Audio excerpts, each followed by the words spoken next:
Welcome to CTV Sports. I'm Dale Sweats with Jan, Eric, Frank, and we're live. Grand Champions Polo Club, Santa Rita Polo Farm on the Buenos Aires field for the finals of the 2023 limited edition 12 goal. This has been a fabulous tournament.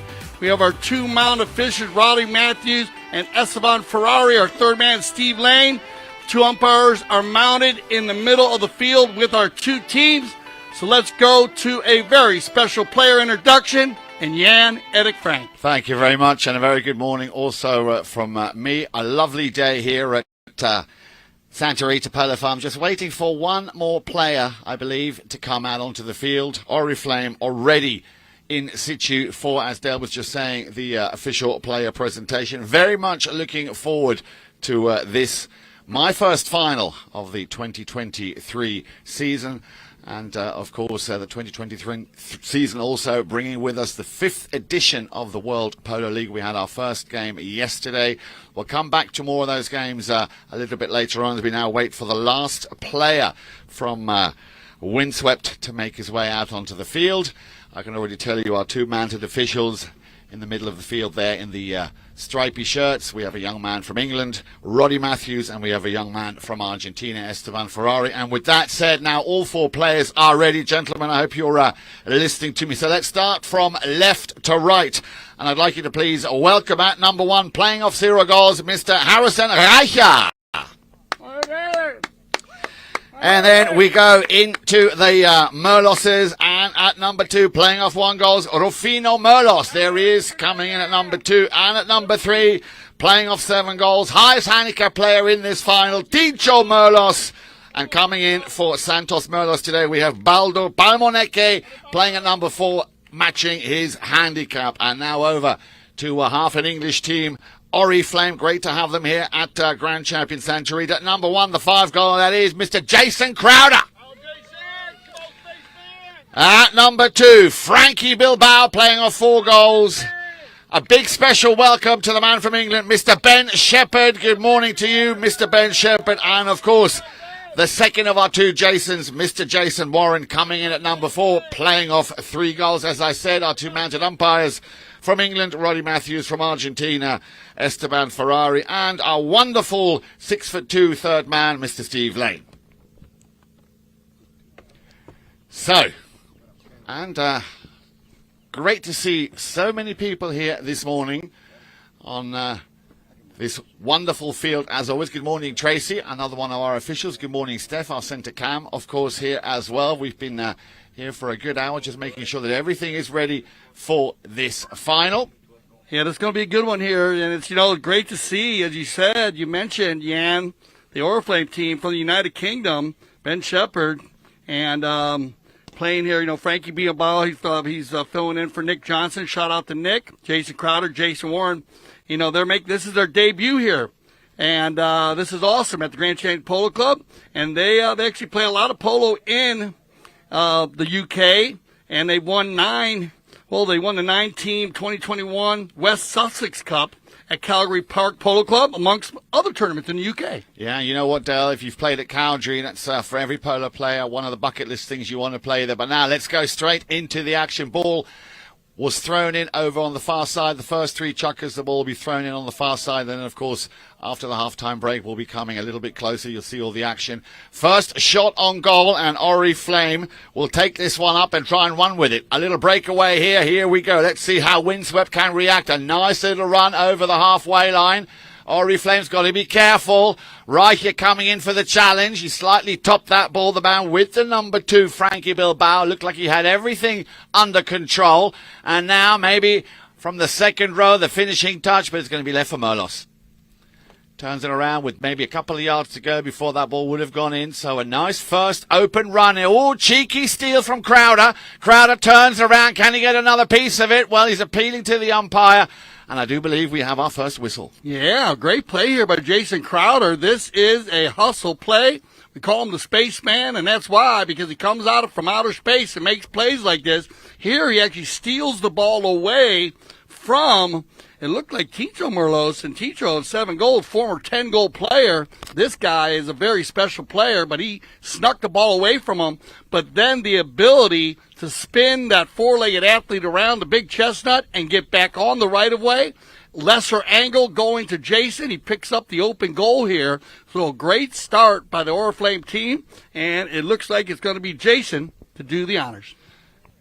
So, still. Oh, I'm sorry. Yeah, it's Warren. Jason Warren. Well, easy mistake to make. We've got 2 Jasons out there. Jason Crowder at 1, Jason Warren at number 4. And as you rightly said there, Dale, Jason Warren picking up that first goal. So, Oriflamme take the lead with about a minute and a half played here in this opening chukker. Yeah, just a super play. Jason Warren's been very strong from the penalty line. He's a consistent player, this Oriflamme team. That's what's got them to the finals here. They play great teamwork, open style polo, and a lot comes from Jason Crowder working in the middle of the field. But watch out, here comes Baldo on the move. Balmonenke picks up that ball from the throw in 2 or 3 touches. I think it's all it took. And there is a very quick answer from the 4-goal player. Nicely done. So with a matter of seconds, they get the equalizer. Yeah, now Baldo filling in for Santos Merlos. Santos was playing fabulous. Son of the Merloses here. And, of course, the Sebastian Merlos, his father, and Selena, his mother, and so we want to check on him. He had a bad shoulder. He had a I think it was might be a rotator cuff or a collarbone. He was working. He played part of the game the other day, and then he filled in. His brother filled in at the end to get them to the final. So this is a great start by Baldo coming in, picking up his first goal here in the first chukker, wearing the number 4. Ball's back in play over on the far side. Once again, a nice long drive from Crowder, looking for a player at the front door with the number 2. 2 touches at Dale. Frankie Bilbao, after that super pass from Crowder, makes it 2-1. Yeah, and this is the final we want to see here. Yannick Frank wide open. This 12 goal, we've been talking about it. It's been more like 14 to 16 goal polo. We've had a few games that were clusters and some fouls, but most of the games have been wide open, running and gunning. And here at the Santa Rita Polo Farm on the Buenos Aires field, perfect conditions today for the 4-legged athletes. 2 top umpires on the field with our third man, Steve Lane. And so this is going to be a fun open match to go all the way down to the 6th chukker. And I was just about to say, Dell, it's been very thin on the ground as far as whistling is concerned. We had that one whistle which led to that first goal. Ball was just thrown in over on the far side.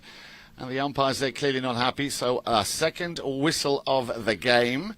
So with 3:58 on the clock and 2-1, we have a right-of-way violation. That ball going towards the boards, nobody running forward, so no need to move this ball. We do move. You see a lot of balls moved from anywhere around the center to the 60, but there's a cluster coming out of the bowling also. So penalty 5A, and it's going to be picked up by Jason. Warren hands it over to the number 2, Frankie Bilbao, the man who was already scored. Just trying to get that ball around the corner, around the bend over on the far side. It's going to be left for Baldo, Balmoneke. And as Dale was saying, we wish Santos, of course, a speedy recovery. Still a lot of polo to be played here this season. And what a nice pickup here from Harrison Reicher on the move. Look at that pony going, opening up nicely. He slightly topped that ball, but a lot of space once again. And we saw that earlier already.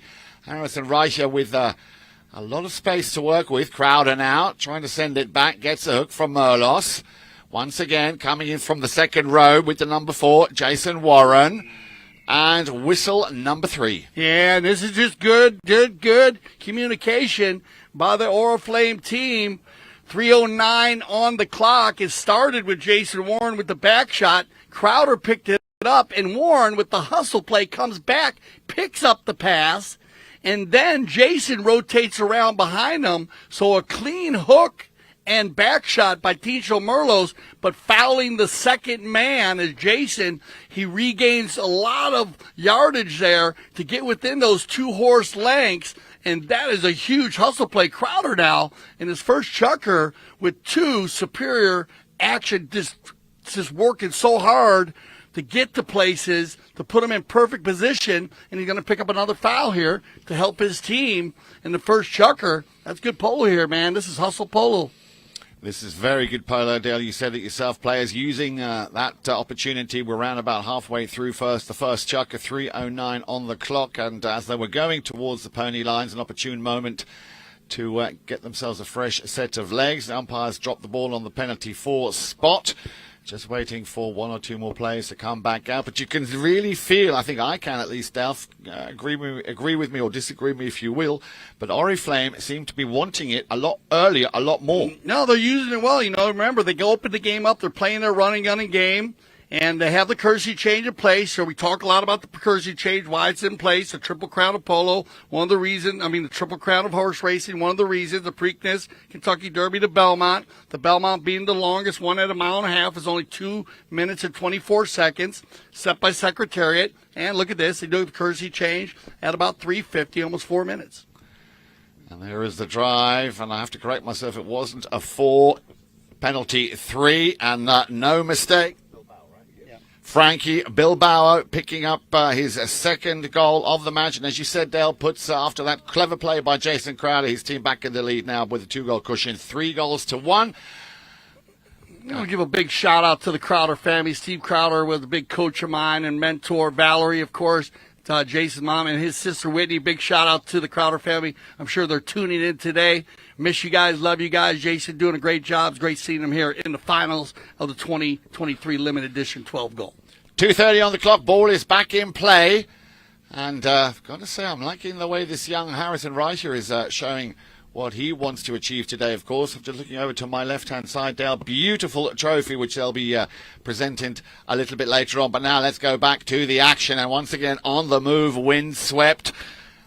Nice bit of defensive play there. He's wearing the number 1, but we know that Jason Crowder is a man who's dangerous and very solid all over. Once again, coming in, avoiding that attack from Tincho Merlos.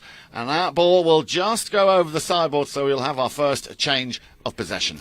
Yeah, so bad luck here as a play. They come together.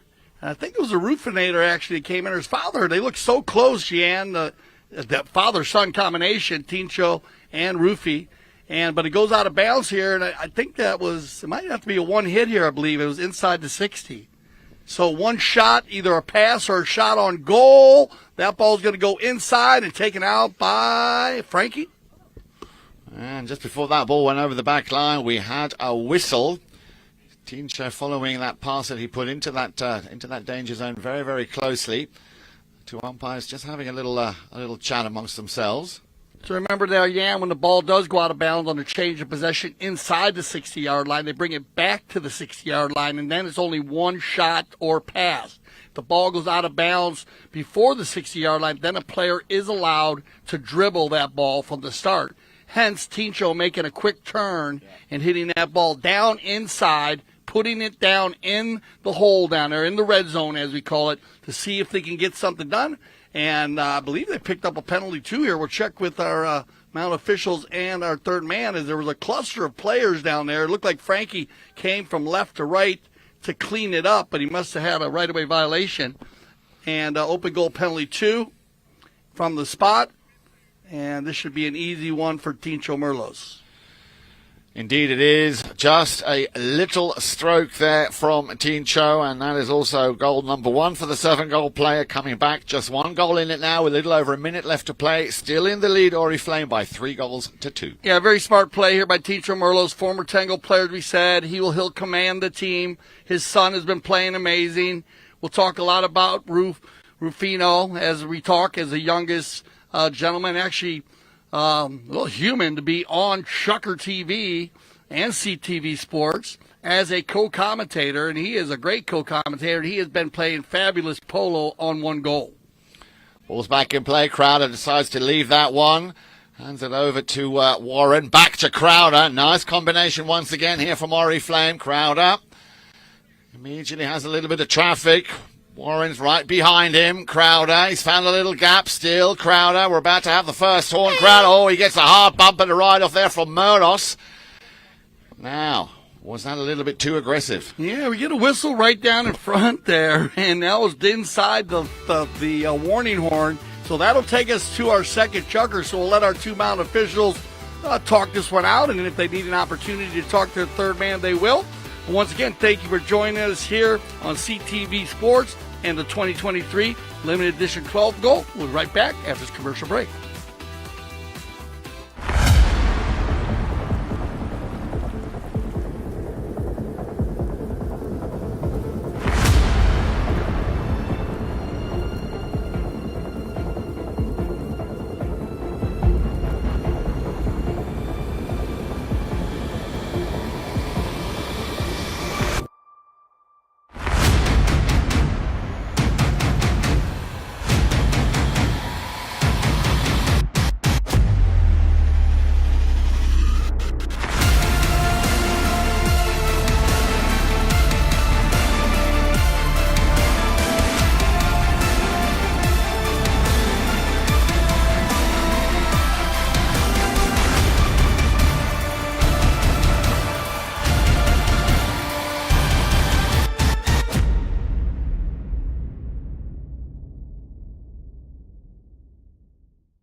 Polo League, a new breed of polo.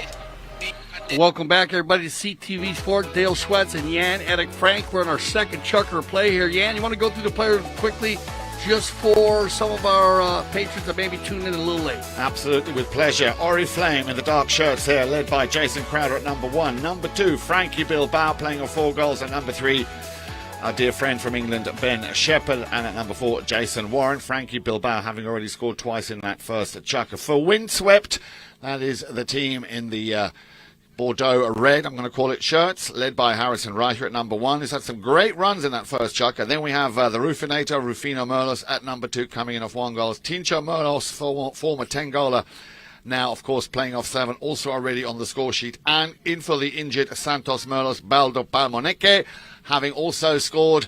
And we left the chucker 1 with a scoreline of 3-2. And Jason Crowder, who is... I think had an extra bowl of oats this morning for breakfast, is once again setting things alive here. Yes, where we started out there at the end of the first chucker, Jan, we had a foul, and it was against the Oriflamme team, so they brought it to the center for a 5B. And then the Oriflamme team picked up that ball after the 5B while you were just talking about the team, each team, and Jason Crowder got on the breakaway play, and he had the ball on his near side. It looked like they came together on a ride-off, and then there was a near side play made by a player in a maroon jersey, so that would have been the Windswept team. Whistle on the play, so they're going to decide what they want to do here. Is they were down pretty close to the goal, so we'll see what they decide to go with. If they try to go with a 2 or 1, they might be able to go with a 1 here. So we'll check with our IRO third man, see if they're going with the 1 or not. Yeah, they are going to go with the penalty 1. So I like this call. I like the ball placement. Jason is going to goal. He's inside the red zone. That's inside the vicinity of the goal. Anytime there is a foul in the vicinity of the goal to save a goal, then they will call the penalty 1. And the penalty 1 is a big play these days because of the possession. A goal will be given to the Oriflamme team, and they'll switch directions, and they'll receive possession of the ball for the center. I love this ball placement. I love this change in the game of polo. I think it's changed the game of polo, bettered the game, sped the game up, and here comes Oriflamme.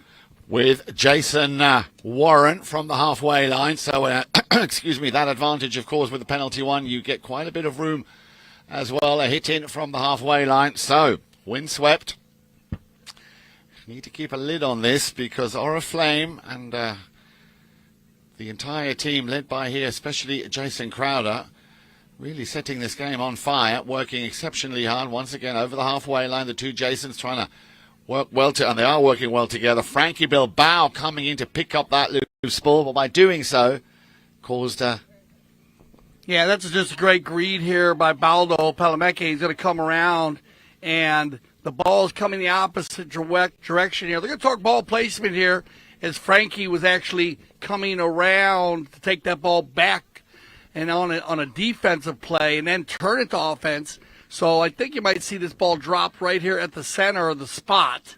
Yeah, Windswept looking for a 4, but going the opposite direction, no possession of the ball. They'll drop it for the center for a 5B, and it's going to be Baldo. on the move. Looking for Tincho. Tincho, he's you can see clearly he wants to change things up at the front door with the number 2, Rufino, trying to pick up that pass from Tincho. So all of a sudden, Windswept speeding things up a little bit here. Still plenty of time here in chunker number 2, but that 2-goal cushion, I'm sure, will not be sitting well with Tincho Merlos. He's on the ball again as I speak, trying to find a little gap between those very well-positioned Oriflamme defenders. He's found a gap, and that went slightly over. Ball is still in play. And once again, Jason Warren now needs to centre it. Oh, nicely done. Great combination. Perfect passing here. Frankie Bilbao sends it into the centre more. Oh, he took a swing and a miss there. Jason Warren. Where was Crowder when you needed him? He was a bit too far down the field. Once again now it'll be Rufino Merlos turning things around. Out to the left-hand side. A nice little pass to Baldo. Pamonenke slams on the brakes.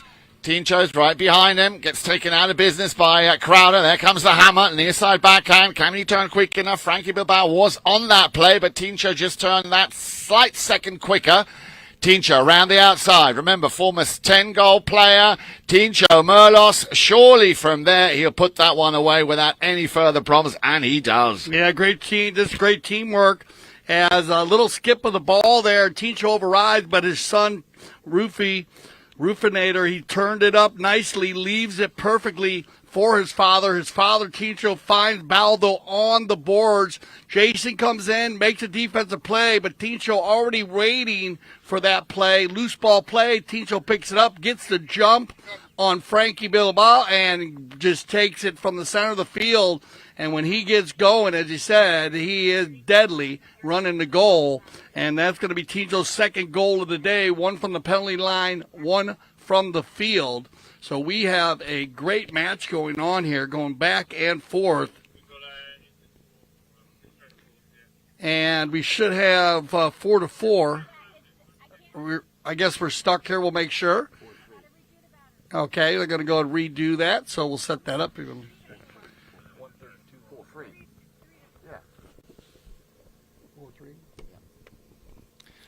Jason Crowder there just So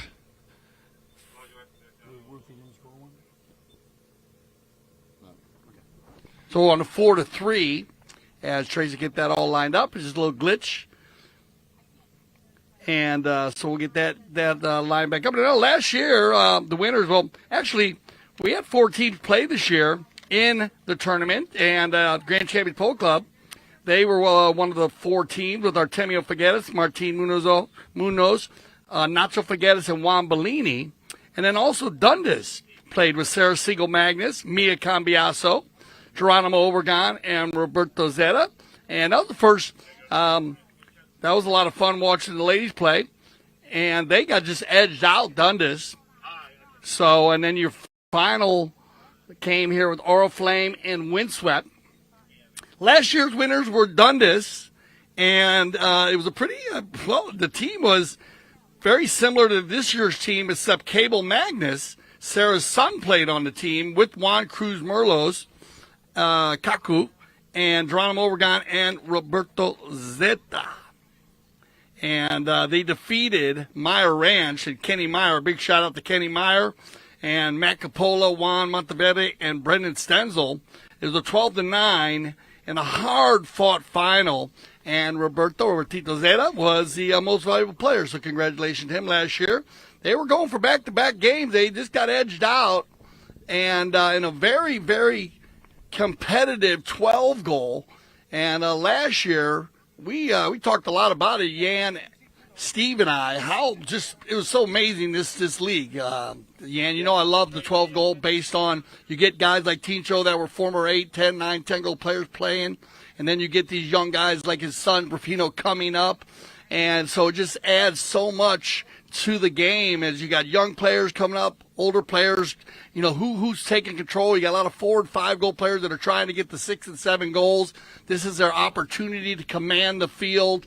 It's just it's a great league, and man, it's played all over the United States, and one of the strongest 12 goal competitions are live here at the Grand Champion Polo Club. So Crowder back on a fresh set of legs, and no sooner had I mentioned his name, he's on the ball once again, having had a lot of touches so far here in this final. Well, things getting a little bit heated under the collar now here, Dale. 4:14 left on the clock, 1 goal in it. And it started off so smoothly in that first chucker. You know what happens? We see this a lot, Jan. You get a game that's wide open, running and gunning, and then they go to the 10th, and they go to that defensive battle. And when the defense starts up, and as I always say, defense wins championships, but it will create fouls. And they can be good for you or they can be bad for you.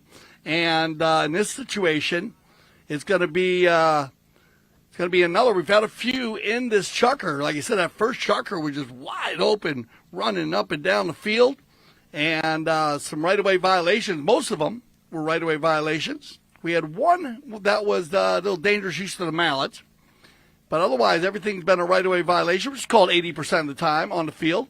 They're going to bring this one down to the 60-yard mark.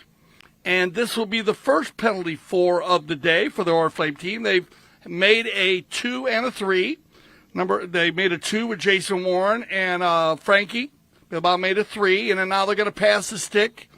And it looks like it's going to be Jason Crowder. So everybody taking penalty shots today for Oriflamme. A lot of confidence in that team. And a great strike, but is it straight? It is indeed. Cracking goal here by Mr. Jason Crowder.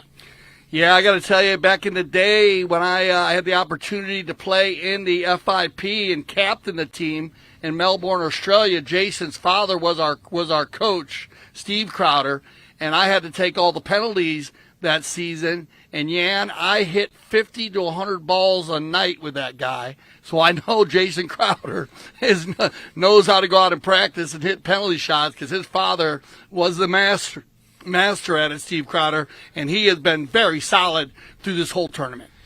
3.5 minutes approaching here in chucker number 2. 5 goals to 3. Oriflamme once again restoring that 2-goal advantage, but the ball's now come to the feet of Tincho Merlos. And as we saw earlier, once he gets going, very hard to stop that man. There's the open backhand from Warren, just trying to clear it and save it before Windswept get a second chance. And there is that second chance, an inside backhand shot towards goal. No one there to pick it up. Once again, very good positioning here from the defenders of Oriflamme. And as we've seen earlier, Dale, they are so quick. And once they have possession of that ball, turning things around. And here exactly is what I've just said has happened. Once again, on the move over on the far side. Crowder not able to control that ball, a little bit too steep or a bit too close to the sideboards. As Windswept will turn things back the other way. Rufino looking for Tincho. Having to just slow that ball down now then. There's a nice pass. Will he run it himself or will he let Harrison Reicher finish here what he started? A cut shot or a backhand? What's he going to go for? The cut shot attempt.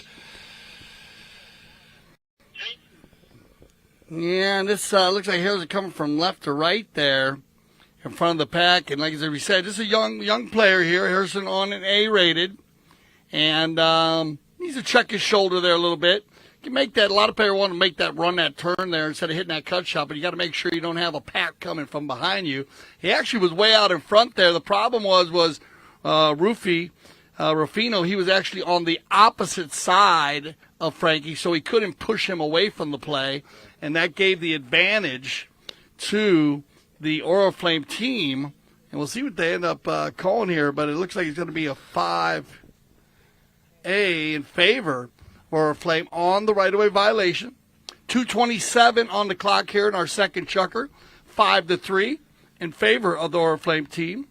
It was 3-2 after the first chukker, and goals being scored by Tincho and Baldo, and then Frankie with 2 and Jason Warren with 1. And here we go quickly on the 5A, and stolen away by Tincho. Merlos. Immediately coming with him, of course, Jason Crowder. Merlos sending Baldo Palamenque up to the front. Well, they're keeping the pressure very much on, but again, stolen, nicely done, and it's they've been doing a very good job, Dad. You mentioned it earlier. That defensive play here by Oriflamme has also been solid, and they've been they've made it very, very difficult for Windswept once they've had the ball, even when it's been deep in their own half, to very quickly launch a counter-offensive. And once again, every time so far they've had that situation, they've managed to reorganize themselves. Positioning has been absolutely second to none. And again, they find themselves now in wind-swept territory. That ball a little bit too steep, as Tincho will say, all right, I'll have that, thank you very much. Oh, he didn't control it very well. There's the backhand from Baldo, looking for Tincho. Tincho couldn't pick it up, but a nice support play here from Harrison Reicher. A little bit of a rotation going on over on the far side. Will he keep that ball in play? He does just, but he's got Frankie Bilbao sitting very closely there to Tincho Merlos. Still in the corner. Just trying to untangle that little knot of players. Tincho, Rufino. Yeah. Now, once again, stolen by Oriflamme, and short-lived as Crowder will try and set another little attempt by taking it on the near side. So good play here once again by Windswept, able to control possession. But now then, Frankie Bilbao. And he's also been very, very solid in playing a lot of defensive polo here this morning. There comes the backhand on the near side. Nicely done by the number 2, by Rufino Merlos. Tincho under the neck. Has he got the angle? Well, he got a piece of it, but I think it might have been deflected. Harrison Reicher, I think, is the man who puts the finishing touch on that play. 1, 2, 3. And there's a whistle on the play as great near side open back shot by Rufino Merlos to his dad, Tincho. Tincho lays it right down in front, and then they come together there on the back shot. That's going to end our chukker, but they might talk about this one because that ball did go through the goal. But we'll find out if there was a foul on the play, because if there was a foul on the play, you could have a 1 also. That would be possession in the center. So we'll go to our break here. We'll let our umpires talk this one out. And a 5-4 here as we prepare for our third chukker. We're live on CTV Sports.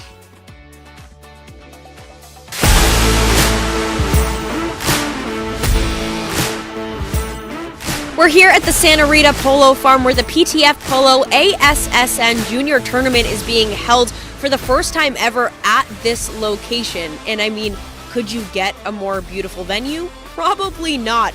The tournament includes players of all ages, starting with the youngest at just 2 years old and the oldest at 20 years old. So you've got all ages, all skill levels, and a whole lot of fun. Let's go check it out.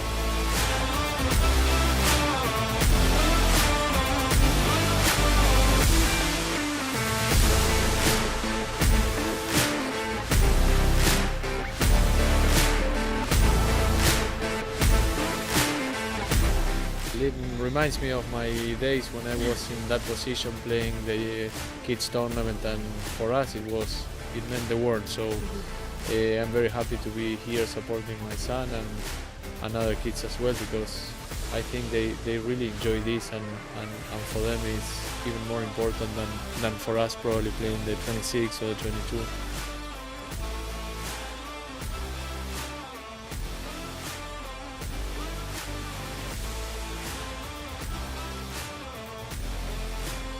Well, that's a wrap on the PTF Polo ASSN Juniors Tournament at the Santa Rita Polo Farm. So much incredible talent coming up through the ranks. The future is certainly bright for the sport of polo. Now, for more information on the PTF, head to polotraining.org. And of course, head to Chukker TV for all of our awesome content, including full game broadcasts. All right, here we go. So that's going to be a goal at the end of the second chukker. So a good 3-man play there by the Windswept team, and it started with Rufino. It was finished by Harrison Reicher, but Rufino, what a beautiful near side open back shot to his father, Tincho, and then a super finish by Harrison Reicher. But, we've started talking about Rufy, the Rufinator. Give us a little more stats on him, Jan, at a crank. Well, you were mentioning him in that first two chuckers, Dad. He is a very, very gifted, of course, young polo player. He started playing at the age of 6 years old at La Mariana Polo Club in Argentina. And since he started playing, has won many, many tournaments throughout his so far still very short career. The Potrelitos, he won very many times. Also playing in the UK, he won the Brian Bethel 8-goal back in 2022. And he also won the inaugural 16-goal tournament at the NPC Wellington and was also the MVP for that team, Lefay. The International 8-goal Challenge, he already won that back in, or earlier in 2023. And surprisingly, being of course one of the Merloses, he was actually born in Loxahatchee, Florida, which is not far from where we are here. So, a lot of interesting stats on that, and I'm sure, like so many of the other young players that we've been seeing already this season that you've mentioned, Dale, it is great to see what the polo future, especially here in America, has been doing to develop these young cracks. And I'm pretty sure that the Rufinator currently playing off one, but I think that's just a momentary lapse of reason. You'll see him going up very soon. I can't believe the Rufinator is from my hometown or where I live now. He's actually a Loxahatchee boy. I love him even more now. He also talks very similar to the way you talk. Yeah, I know me. Let me tell you something. When you put me and Rufy on the mic together, I told you, he had an opportunity. His father was playing out at the Aspen Valley Polo Club, our sister club in beautiful Carbondale, Colorado, just outside of Aspen, Colorado, about 20 minutes from Aspen, 30 minutes from Glenwood Springs. And Ticho was playing there with Sebastian. And Rufy actually was just around the mic a lot, and he just had a knack for it. He asked if our executive producer, Mike Ferreira, if he could get on the mic. And so we gave him a little test run, and let me tell you something. He didn't just get on and say hello. He got on and just took control, and you can see how much his kid loves the game of polo, so it's great to see him playing so well. On the move, Tincho, his dad overrides, loose ball play, Frankie. Bilbao, nice little backhander. And there is the man we've just been talking about with the number 2. You know what, Dale? Maybe we'll get him on the microphone again throughout the season. It would be great. Yeah, I think I talked to him. He said he'd love to, so it'd be fun to have him back on as a fun co-commentator. And Tincho Merlos, after the Rufinator slightly topped that one. Tincho making it another goal, an important goal here. The first in the third chukker. So Tincho drawing things level, 5 goals apiece. Yeah, great way to come and start this third chukker. And as we said, this windswept team, we had 50 to 60 goals of Merloses here. It's Cacho Merlos, father of Tincho, grandfather of Rufino was here. And we had Sebastian here, Santos was here, his son, all of them were here. And it was just great seeing the family, and that's what it's all about here. Grand Champion Polo Club, Santa Rita Polo Farm, fun bringing all those families together. Once again, Merlos, and dragging his team into the half thereof, or pulling his team into Oriflamme territory. Just managed to keep the ball in play with a nice little backhand shot. Here comes the attempted shot on goal under the neck, and that's gone slightly out. No, it's still in play. And another chance here, and they've been ever so quick getting out of the starting blocks, but you can see he really is all of a sudden stepping it up a gear or two. Tincho Merlos pulling his team, and this young man also has impressed me throughout this tournament, no end. Harrison Reicher, he's another one of those youngsters who I'm pretty sure within a matter of a short period of time we will see his handicap go up from 0 to 1. A very competent horseman, and also a man who likes to go and chase that ball. Yeah, no, you got it. I mean, we've seen so many strong -1s. They'll just go down to -1, -1, 0 A-rated players, 1 goal players, 2 goal players, 3 goal players, just all, even the 4s and 5s playing above their handicaps. And that just makes the polo great. And here comes Mr. Poetry in motion. You know that is Frankie. Bilbao, nicely done. One touch. And again, look at that pony go out now. Then on the approach What's he going to do now? Has he overcooked that one a little bit? Slams on the ABS brake system there. Still in control. He's going to try and run that one in along the back line. And, yeah, the pressure just too much there, coming so flat out down that line. Ball went over the back. So once again, windswept in possession. And this third chukker, a lot more like the first chukker, Dale. A lot less whistles coming. It's opened up now. Yeah, Back to the open and running. I think they were feeling each other out a little bit there, just making adjustments, as you could say, Jan. And we'll get a whistle here. That's just a run and gun and play. I mean, it's a distance. It's a window play. Rufino's coming from the center. He is, he's coming across, but that's about as much room. It's about as tight as they're gonna to let it go there. So you got to go for that one there. This is a play he might get loose from. Also, 9 times out of 10, that ball's not going to get moved. It's going to stay at the center and based on the play. And so it's going to work out that way. He's going to get the whistle called on him, but now he knows the distance. You can see his dad out there talking with it, discussing the play with him. So he'll use a different adjustment when he tries to make that play next time. But that'll drop the ball about 120, and Oriflamme's been very successful when they have the ball from center field working in, and it'll be Jason. Warren, little chip shot through the center looking for Crowder, but again, just beaten by Oriflamme once again, and this is now what they were hoping for, to pick up that ball very early on and weren't able to take it over the halfway line. Crowder just biding his time, allowing his attackers to get back in situ. Crowder now might decide to run this one himself. He leaves Rufy behind. Crowder on a clear passage to goal, and I'm sure he'll just tap that one in. Nicely done from more or less the halfway line. Jason Crowder picking up his goal number 3. Yeah, Mr. Charlie Hustle in the first chukker, and now taking the ball by himself, turning that ball up and just blowing right through the windswept team, doing it all by himself. And about, like you said, about 100 yards out. That's going to bring us to 320. We'll wait for everyone to get the umpire to get back to sound their whistle. And we'll go into our courtesy change. They're going to sound that whistle with 3:16 on the clock. So that'll send everybody off on the courtesy change. The courtesy change is now set up to be a tournament condition with the United States Polo Association. So at any club, they can use, their tournament committee can use the courtesy change. And we try to keep it under 45 seconds. That is the goal.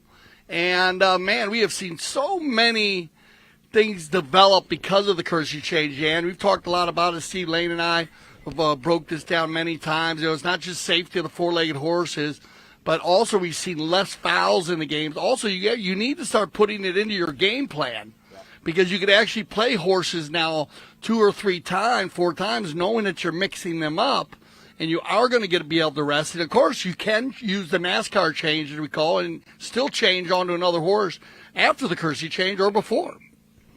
So you can see the umpire's kind of keeping them on it. So it's not a timeout for the two-legged athlete unless there is an issue with the two-legged athlete, and we do need a medic or, there's a problem with one of the two-legged athletes. But otherwise, it is just a change. Get on a fresh one. You don't, it's not a mandatory change. You don't need to use it. Some players do, some don't.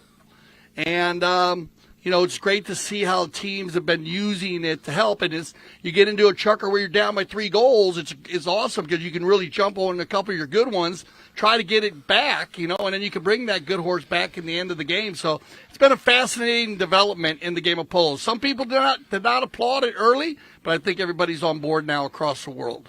It is indeed, and there is a real science and a real strategy, of course, that the players, not only like Jason Crowder, who we know is one of the most superstitious polo players out there. Remember, in this tournament, he went off and changed his helmet, and when he did change that helmet, he came back out. I think he has worn 3 different numbers in this tournament also. He wore the 1. He won't wear the 3. That's all. I'll just say it like that. Here comes Frankie. I'm sorry, Tincho. Tincho Merlos, that looked a little bit too easy, possibly. And Oriflamme will very quickly get possession, going up, looking for that pass. He's waiting, in vain as he goes up down the field. The man with the number 3 there, Ben Shepherd. And a quick steal, and Harrison Reicher. Well, I told you this kid's got it in him. And finds himself in the right place. Cracking play there by the zero-goaler and getting his second of the game. And once again, we were just talking about Harrison Reicher being an A-rated player, and that is a brilliant play. Loving the four-legged athlete here. Great riding, Harrison Reicher. He spins around there. Just kept it going again. Another poetry in motion play. Elegance in motion, as you say, Jan-Erik Frank. He never stopped. He turned that ball, flipped it one time. He came out of the hole faster than he was going in it. And then when he got out in front, a great finish. So, first score, or beg your pardon, not the first score, the third score of this third chucker. 2-1 if we isolate the chucker on its own. Nice little pick up there by Frankie Bilbao. Oh, in came Ben Shepherd, wanted to finish what he started. In comes Jason Warren. So again, positioning play here from Oriflamme, absolute top draw, and right in front of that goal mouth, as Jason Warren was the last man to come across and take that ball, we have a right of way infringement. Okay, so whistle, stop the clock with 1:31, and as you can see, Jason, he pushes that ball down inside, looks to get control, then Frankie, and then right there, Jason, in the 1-2-3 combination. Great communication again by Oriflamme. Everybody working well together there. Ben Shepherd doing his job, keeping men out of the play, making the hooks and the bumps. I wanted to bring to the attention of everyone how happy he was and thrilled he came over. Gave us so much love before the game on how much fun he had playing here at the Grand Champion Polo Club, and to represent the UK at the highest level. Yeah, it would have been nice if he would have actually been the man to score just now. I would have liked to have seen him get up on the score sheet. He was very, very close. But it will be taken from the spot by the number 4, Jason Warren, and he picks up his second goal here of this final. Here we go. Very tight game. Remember, we'll have our stats at halftime. So stay with us as we'll go over the first half. We'll break it down for you, and then we'll also break it down after the sixth chucker. And today we will have our trophy presentation. Usually takes about between 5 and 8 minutes for the players to get down here afterwards. So if you'd like to hang around and check out the trophy presentation, should be a fun, beautiful trophies. Big ball. Uh-oh, it's a breakaway, and it's going to be Harrison. Reicher, and look at that pony open up. Reicher, he loves picking up these sort of balls, and greatly done. He just hears that one in. Goal number 3 for the zero-goaler here, Harrison Reicher. Wow. That's all I have to say. Very, very well done here and getting the equalizer. And I think we're going to click down here, and they're probably not going to have another bowl in. So that then brings us to the end of the first half. Could not really write any better script. 7 goals apiece as the players will go to the tents. And, of course, also themselves analyse how they did. But cracking way to end that first half with another goal by Harrison Reicher. And as Dale was just saying, we will be bringing you those stats here before we go into a first commercial break. Dale, over to you. Well, as we've seen in many games, these stats are going to be pretty even. Let's go through it 7-7. Well, shots on goal, 8-8. Knock-ins, 1-1. Throw-ins, 7 for Windswept, 5 for Oriflamme. Not a big difference. Fouls committed. This is the difference here. 7 fouls committed by the Windswept team and 3 by Oriflamme. But still a tied game. So they'll talk about that. Teacher will get them lined up. Tell them to clean it up a little bit. Because 4 penalties in the first half scored by the Oriflamme team. So if the Windswept team cleans that up a little bit, that'll help them out in the second half. They scored a 60, a 40, and 2 30s. And then we had 1 penalty shot made by the Windswept team, and that was a 30-yard shot. So a great first half here, and in a very exciting 2023 limited edition 12 goal. We're going to go to a little commercial break, and we'll be right back on CTV Sports. My name is Augustine Malman. I am a chef. I trained with my uncle in Argentina in several restaurants, and now I travel the world creating unique experiences, all cooked with fire. For this event, we came from California. My team and I had some previous events there, and we traveled with my wood oven trailer and all of our grills from Santa Barbara, California. Well, when we got here, we always arrive about a week prior to the event. There's several things that we order from out of town, like the firewood. We make reservations of all of the rental items, kitchen equipment, anything we need prior to our arrival is already reserved. And then once we arrive into town, we'll source out whatever products are on the menu, like fish, red meats, fruit, vegetable, anything that we need specifically for that menu that we chose. We will source it once we get in town. My team is everything. I mean, I always tell them and to my clients, without a good team, you can't execute these kind of dinners. It takes a lot more work than what people see when they show up to the events. It takes, like I said, I mean, sometimes weeks to prepare for an event like this because we're traveling from out of town, so we have to source everything we're not familiar with. The new barn is, I mean, we're here, and this is the first dinner we're doing here, so we're very excited to be here. It's amazing. It's a great place to be, and it has this inner courtyard, which is amazing to do dinners, with a special area back here behind me to do all of our grilling and the fire showcase. So it's great to be here. It's a beautiful place. Very different being up in the mountains, but I mean, I feel with Melissa and Mark and all the events we do together, I mean, I feel like it's home. We've been cooking for them for about 4 or 5 years now. But as far as showcasing what we want to showcase and being in an incredible place like Aspen Valley Polo Club, that's no difference to Wellington. I mean, it's a beautiful place up here. It's going to be a 4-course seated meal. As the first course, we have a halloumi cheese that we sear on our fire plancha with shrimp, pine nut gremolata sauce on top. The second course seated will be a roasted beetroot salad with goat cheese and arugula, lemon zest and olive oil. And then the main course tonight will be a mashed potato, sweet potato puree with skirt steak and chimichurri sauce. My name is Augustine Malman, and we are in Aspen Valley Polo Club, one of the most beautiful places to do an outdoor fire dinner experience.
All right, welcome back, everybody. Dale Schwetz and Jan Erik Frank here, CTV Sports, finals of the limited edition 12 goal, and we're live at the Santa Rita Polo Farm. Grand Champion Polo Club, nation's largest polo club, celebrating its 16th anniversary. And the Santa Rita Polo Farm is the largest, most unique, private, 102-acre polo facility in Wellington. 212 stalls in 9 self-contained barns, 2 tracks, 5 climate-controlled tack rooms, vet rooms, staff quarters, guest house, and 4 polo fields. And also state-of-the-art underground irrigation and short work area. The club has 13 well-manicured fields, including 9 world-class fields at the Grand Champion Polo Club and the Santa Rita Polo Farm. We are playing here on the Buenos Aires field. The Aspen field is directly behind us. We have the Penn field, and we have the Santa Rita field. Polo school is also in effect, Yann, Frank. You want to learn how to play polo? Well, You know how, but I'm saying, Yeah, if you want to know, we can. I just want to let everybody know that. And we have been having so much fun. And as usual during the winter, as the polo school, it's standalone club in the USPA, has its own facility now, which was the old Pony Express facility. It's actually right across from the Santa Rita Polo Farm, and building some beautiful barns over there at the moment. And but you never know who will show up to the polo school. And we had Mariano Uranga come out I was with Juan Bellini and 3 amazing ladies that actually work other disciplines. We had Rebecca, who's a dressage rider. We had Lily and Meredith, who are both jumpers and are competing at the highest levels here in Wellington. So it's great to see them crossing over and to come play polo. So if you want to learn how to play polo, you can go to gcpolo.com, and you'll see our Director of Operation, Cale Newman, and Juan Bellini. Their phone numbers are on the website. And get a hold of one of those 2 people, and they'll line you up with a lesson. And it doesn't matter. All levels, all ages, doesn't matter. Come on out. Well, I'll tell you what, Dale, I would have loved to have had the opportunity to learn to play at Santa Rita, because it really is state-of-the-art, second to none facilities. And that, I think, is also a key factor why we see so much talent coming out of Grand Champions Polo Club with such facilities in hand. Yeah, what do you always say about Grand Champions Polo Club? Well, it's the club where champions are born, raised, and bred, the home of champions. You got it. You got it. And it's great having our finals. Remember, on Sunday you can join us for another final. So we have the Metropolitan Cup, 6-goal. Absolutely. I'm looking forward to that because I love the 6-goal league. Yeah. That's one of our lower leagues. Is remember, here on CTV Sports, we cover all the polo, all the time, all season long. And not only that, Dale, we also have the second of our All-Star Challenge by elimination. Very important to remember that. It's by elimination. So Brookshire will be taking on Travieso. So again, every single game you can actually say is kind of like a final, because you must win to get through to the next round. You got it. Our 5th season of the World Polo League. And, good game yesterday as they came out and just the Santa Rita team got a little slower start yesterday. And then also the Dazzle Lafayette team, they came out very strong and just kind of got a little bit of a lead and just went back and forth, and they just edged them out at the end there. And but a very clean, open style. You could feel the 26-goal polo in the air. It was just an amazing, open game. Very clean game again. Once again, Not many fouls in the game. No, absolutely. That was a real eye-opener once again. So as Dale was saying, the highest level of polo played anywhere outside of Argentina. It's happening right here. It started yesterday, of course, in addition to all the other tournaments that we've got coming up. So a fun-packed season awaits. If you can get down to Wellington, Florida, it's only about an hour and a bit drive up from Miami. Come and join the action, of course. Remember, tomorrow, the second game after the final in the morning, the 6-goal Metropolitan Cup. That'll be at 11 o'clock, brought to you on your screens at CTV Sports. And then, of course, 1 o'clock tomorrow afternoon, our featured game of the week on some other sport called Super Bowl. Not quite sure what that's all about. Super Bowl Sunday, fun day. What a day. We got 2 polo games and the Super Bowl. That's a perfect day for me. But here we go. We're going to get all of our bowl-ins here. Our international tournament conditions, they bowl in from the far side the first half. Second half, they'll bring it over. So you're going to get a great look at all these bowl-ins here for the second half, and in a very tight game, 7-7. If you're just joining us, as we said, Oriflamme with Ben Shepard, Frankie Bilbao, Jason Crowder, and Jason Warren. They're in the black jerseys with the, yellow and red arm bands. And then you have Windswept with Harrison Reicher. And then you have the Merloses, Rufino and Tincho. And Baldo Palomeque filling in for Santos Merlos, and they're in the maroon jerseys. And here we go.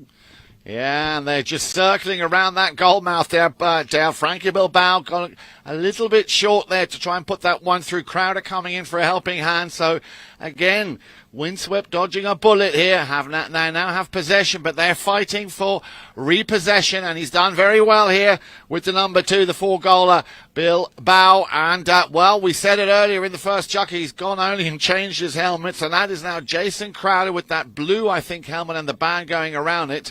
As I say, very, very superstitious. But you know what? If it helps, why not? Hey, don't question. When you're winning, you're winning. It's all about the W's. And he's got a system that seems to be working pretty well. We'll have to get a little more insight on that, because that's what people are asking me about that. as you know, there are a lot of superstitious polo players, and Jason has been working for him. On the control play here, it looks like it's going to be Tincho. Merlos wants to just try and lose that first defending player, but again, they're standing very, very deep. Luckily, he got a little bit of support there, and that ball's going to go out looking for Pamonenke. And again, well, he was just about to run away with it, Oriflamme, just making it very hard here for Windswept to get out of their own half. Yeah, this is kind of it's one of these plays where Frankie had to look up, so a bit of an intimidation play.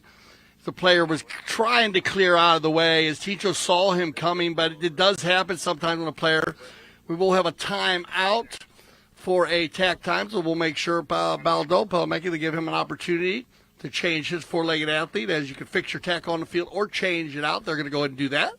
And a whistle on the play in favor of the Oriflamme team. Now, this will be where, I don't know, they might ask for the help of our third man / IRO Steve Lane today, who's using our iPad here at the field in real time. We are not using challenges in the 12 goal, limited edition 12 goal. We used all of our triggers, and also, of course, if the umpires disagree, you can use the trigger there, and where they can go ahead and ask Steve what he sees. And Mike Ferrer and Melissa Gandy have been working on this technology to have the real-time footage here at the field. That's big stuff, man. Well, not only that, we've actually got the real Steve Lane with us here. Why don't you say good morning to everybody, Steve? Good morning, everyone. Glad to have you here on CTV Sports and Fieldside here for the limited edition 12-goal final. So umpires moved that to a penalty 4 based on danger. It was dangerous enough not to have a penalty 5A. So a penalty 4, 60-yard defended shot coming in the way of Oriflamme. Thank you, Steve. It's always cool. It's always being here. And Steve, when we works in the CTV studios, when we do play the World Polo League, and in the World Polo League, we use the challenge system, and we choose to have one challenge per half for each team, so that's 4 challenges. And then also the umpires have the ability, as if they disagree on a play, to trigger and go to the tapes. And that was put together by, of course, Mike Ferris, Melissa Ganzi, Steve Lane, and myself. And we worked that out last year. And I think, Steve, why don't you talk a little bit more about that? Because that was, we just didn't realize how much that was really going to change the game in so many different ways. Well, the challenge system invented and brought together by Melissa Ganzi, and then Mike Ferrer and I, we kind of perfected it and went through rules and tagging plays. And you know what? That has suited the players quite a bit, knowing that a fourth official can look at a play and calm them down a little bit. Not only that, but it's time for them to have a chat as well. The umpire triggers, now that's in case a goal is scored, a safety occurred, unsportsmanlike conduct behind the play, or a collision behind the play. Then, of course, you have your third man calls, and that's when the 2 umpires disagree. They can go to the third man. We have that technology there for CTV Sports. We can look at the replays on the video. Yeah, that's changed the game. And what I found out about it, because actually I worked on the field, being able to use that, not just with the mic in my hand, but on the field, is I found that the team of umpires working on the field, it takes a little pressure off of them, knowing that they have the ability to have all those camera angles, and and all the players have applauded it. Well, whilst we were talking about that, we've had another goal, a penalty 4 taken by Jason Crowder after that infringement from just a few moments ago. Barely had that ball been thrown back in here on the halfway line, and another whistle will stop the action. Let's have a look at the clock. 4:55, and with that goal, of course, 8-7, Oriflamme have once again retaken the lead. And once again, Jason Crowder with the penalty 4s so big. You remember our halftime stats, Jan? 4 penalties, 4 goals in the first half scored by the Oriflamme team from the penalty line, and that was probably the big conversation in the tent. Tincho Merlos, captain of the Windswept team, I'm sure he was talking to the guys, be careful. We're giving up a lot of goal shot penalties, and they are on fire. And when I say on fire, Jason, and Frankie are all hitting well. So Tito's going to get an opportunity here. And here's another guy who this guy has been amazing through his course of his professional career hitting penalty shots. So an opportunity now for the equalizer for the 60-yard penalty for.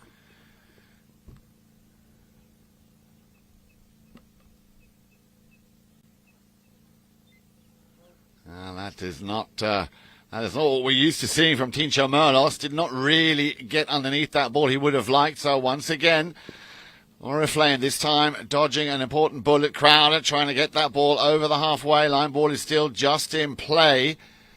And it's all happening on that centre line. Now then, Merlos over on the far side. In comes Tincho. You want to make everything right after that unfortunate hit on that play. And Reicher just reading it well, biding his time. Good timing here from Reicher. Couldn't get underneath that now on the near side. This looks pretty solid. And again, just a little bit too far out to the left-hand side. So they're putting the pressure on.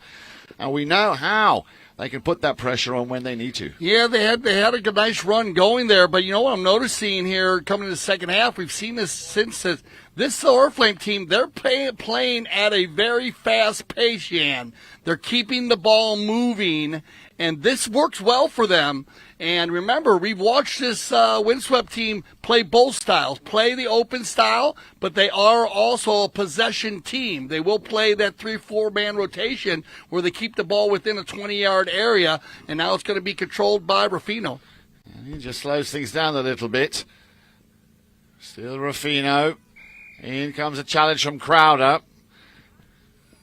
Yeah, and that's his bad luck there. Ruffino, he got out in front there, and then he got caught up on dragging that ball. And this is what Oriflamme has been doing very well today. They're pushing the scene. They're pressing the scene. And they're in line. So if you make a mistake, they are going to jump all over it. And in this case, they went ahead and they're going to catch them on the turn there as that ball fell behind Ruffino's boot when he tried it. And he had to drag it forward. So just bad luck there. And that'll go to the center. That's going to bring us to our courtesy change with 3 minutes and 30 seconds on the clock. Very tight game here yet.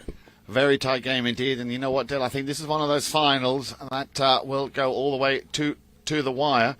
Right until the very end. So far from over, and it's also very difficult to sort of put your money on either of these two teams. Both very, very solid, and as you were just saying now, Dale, you know, very, very strong in the way they are able to vary the way they play. Both teams also having that sense of defense when need be. But of course, you need a strong defense, but you need goals to win. Yeah, you definitely need that. And but you know, if you can get a team to play your style. I mean, over the years, I've just always been a big believer in that. If you can get them to play your style of play. But today, you know, there's just so many good players at a low rating, as we were speaking about. And then the four-legged athletes, which are actual horses, if you're new to the game. Polo ponies is the name. We call them four-legged athletes here on CTV Sports. But there are so many that are now bred. I mean, the Santa Rita breeding operation, one of the largest ones here in the United States, but then you go to Argentina, and there's so many. And one of the things that the Santa Rita breeding operation has done is actually has purchased horses from all of the different breeding operations to work into their own breeding operations. It just shows you how the extent. I mean, it used to be, a lot of the race horses or horses that didn't win on the track would get retired to polo. We train them into being polo ponies. We breed some.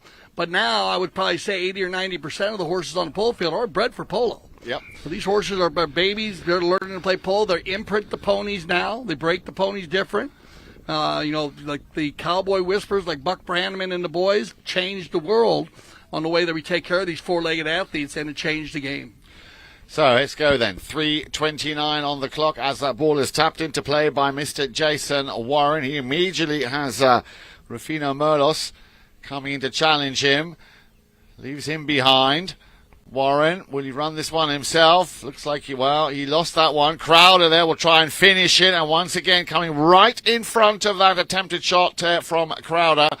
So windswept, getting blown on there. Yeah, here you go. They're just going to do the same play they did earlier. They have a penalty 5 where it was just following your players, staying in the game, and now Warren's going to get the energy going forward. Jason gets in the rotation, and then the windswept team make a mistake.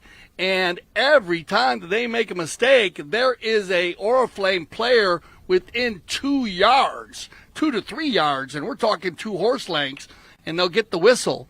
So they are very, very keen, or cheeky, as you would say, on their play today.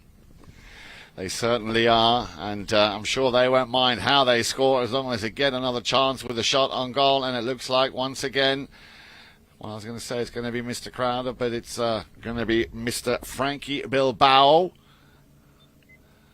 And Frankie makes it 3 now for him as well. So Frankie Bilbao restoring that 2-goal cushion, 9 goals to 7. We're in the 4th chukker with 3 minutes on the nose left to play. 6 penalties scored from the line by Oriflamme. They are very well organized today, and that's going to give them a 2-goal lead. And that's going to be Frankie's second penalty 3. So the way it looks like today is it looks like Jason's taking the 2s, Frankie's taking the 3s, and Jason Crowder's taking the 4s. Here we go, ball back in play. Over to the sideboards. Taken there by Jason Warren. Merlos teeing it up nicely here for Baldo. And Baldo will send it back towards the middle of the field. Still Baldo under the neck there. The shot, the attempted shot, it had a slight deflection. Tincho Merlos still in possession, however. But he's got a three-man wall that he wants to try and get past, and that's clever play here. Very well done, and another superb goal here by Tincho Merlos. And it must need a goal here. You don't want this team to get a 3-goal lead going into the 5th chukker. And looks like Rufino's going to pick his goal, so he'll pick up his first of the day. And sorry, Dale. But just wide, huh?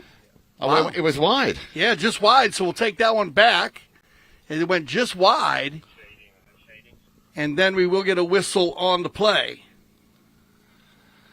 So 8 goals to 9, a minute and a half left to play in chukker number 4. Still, as I say, or as we keep saying, all to play for. Lost a little bit of momentum.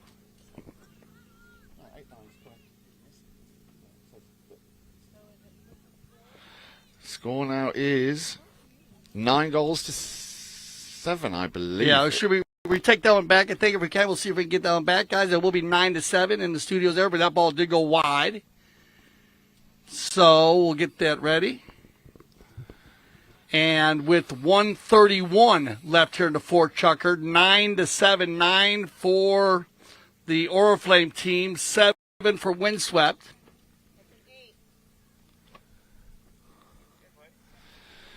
Hit from the spot from the centre, the 5B. Just waiting for that scoreboard to go down. There we There go. we go. 9-7. Yep, we're all good.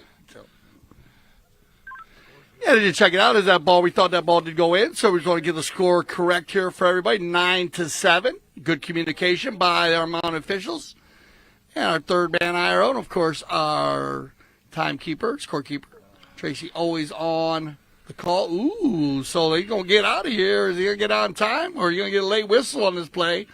To me, based on the earlier calls, I got a right-away violation from my angle as long as he's 100% on the line there. Remember, we'll be able to look from the drone here to make sure and see if he's 100% on the line. The ball goes out to the outside. And definitely a foul on the play. And Tincho's going to talk about thinking that ball got pushed out to the right, but that ball looked like it was going up and down the field. And again, as I said earlier, Jan, they are following each other very well. This is a 4-man team. They're playing great together. They're using, and so they just are doing a great job picking up all these fouls. And this is what hurt the Windswept team earlier in the first half. So as a result of that, the ball, as you can see, being dropped after The umpire's just explaining exactly what Dale was just saying. So Oriflamme get the open goal penalty. All right, so we're going to take a timeout here just to get the one ball dropped out of one of the umpire's bags at the center of the field. And so we'll get that cleaned up quickly here at the center of the field. Way back down in pounds. So now they've got a 60-yard shot coming. As they actually might even be closer here. Might have looks like they got a penalty 3, I believe. Is that we'll check here, make sure. So it is a penalty 3. And I've just had it back. Sometimes the balls do pop out of the umpire's ball bags. Now, people ask about that. That stick that they're carrying is a pickup stick. And but they also carry usually 8 balls, 4 on each side. Some umpires will carry 6 balls on the field. And all umpires, always 2 mounted. They always ride 2 to 3 horses per game. Here we go for a open goal 40. No mistake, absolutely nicely done. Frankie Bilbao picking up goal number 4, another penalty goal for him, but I'm sure he won't mind. And with that goal, Dale, they go into double figures, and for the first time, correct me if I'm wrong, they've got themselves a 3-goal advantage. Yeah, this is something that I thought Windswept would gather themselves on. I brought that up on my halftime breakdown. They were loose. That was the only stat that they were loose on, was on their fouls. Everything else they were playing very well. I mean, they had a tied game, but they got to be careful here. Second half action. Tincho looking for, it's going to be his son. Rafino, can he control it? Oh, he did very well. The pass was perfect, but he had a man on. Once again, Jason Warren not wasting any time to go back, and this is where they've been very, very strong. Like I said, making it exceptionally difficult here for Windswept to actually find that much-needed final little touch. Now then, on the move, nicely done. Takes it over the halfway line. Mr. Ben Shepherd on the near side. Elegance in motion. He tees that one up nicely for Crowder. Ball goes into the boards. First man will be Warren. He's got a man on. Being pushed hard, cuts it on the inside. Now he's got 2 Murloses to deal with. Rafino loses his mallet. Ball still in play.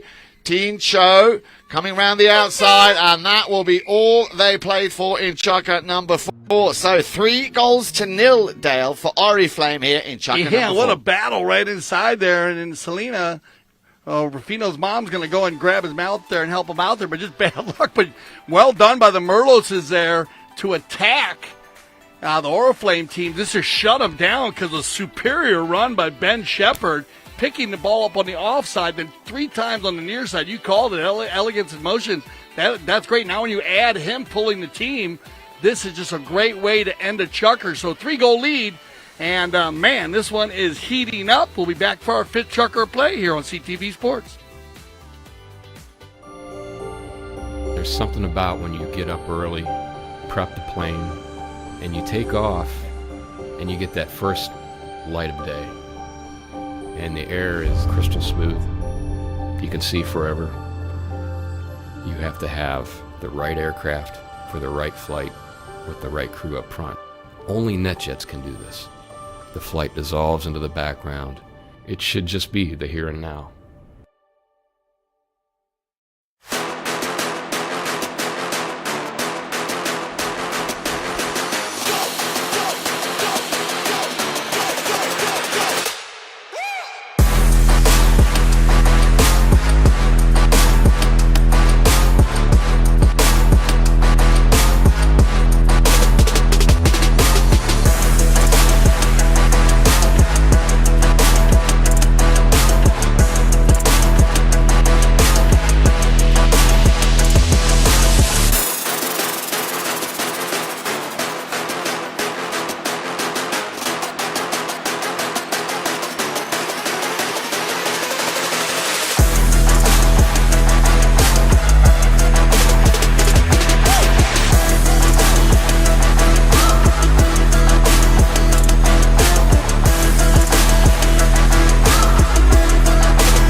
fifth chucker action, CTV Sport, Dale Swetchian and Frank.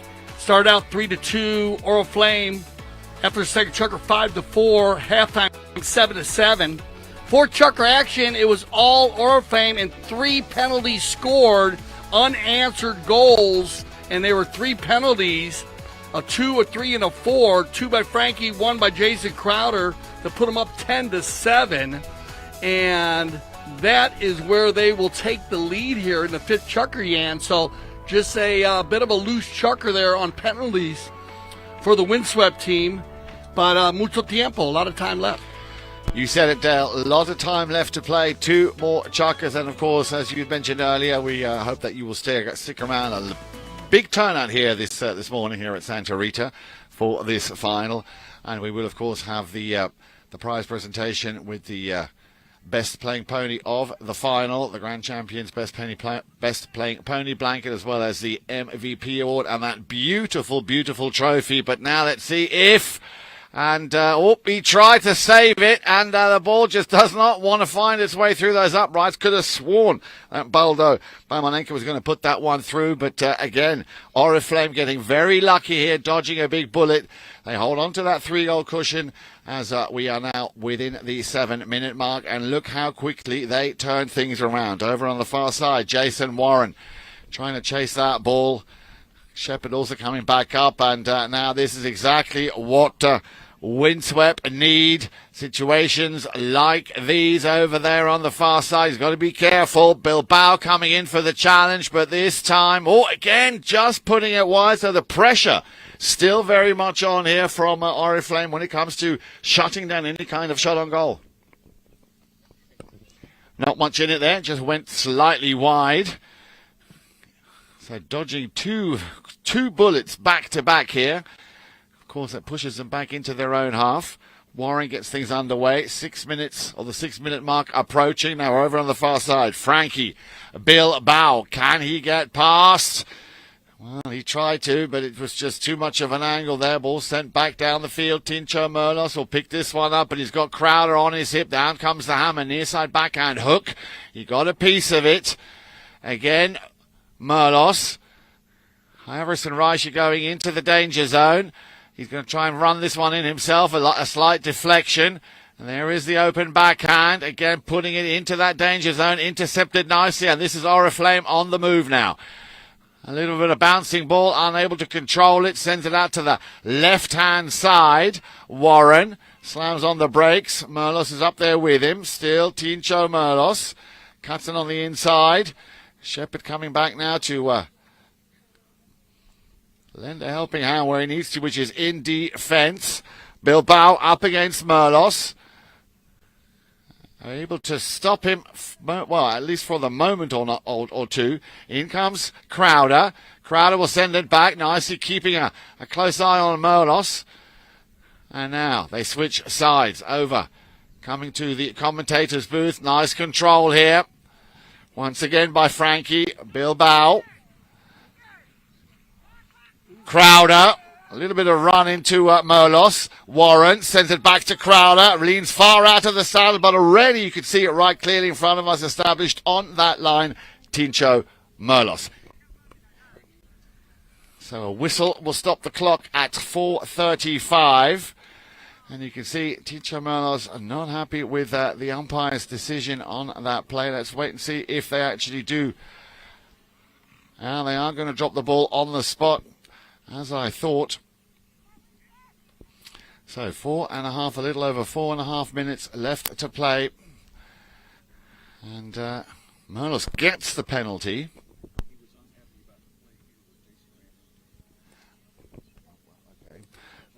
So the play before was actually what the umpires blew on, and that was a late whistle.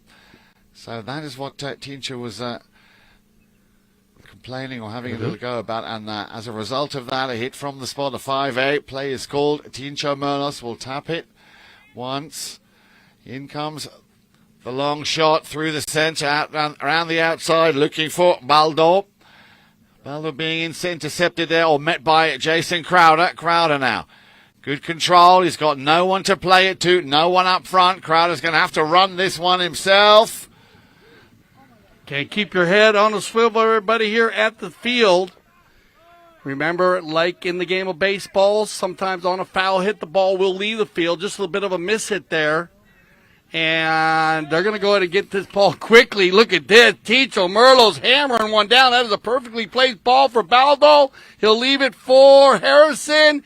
That's good communication.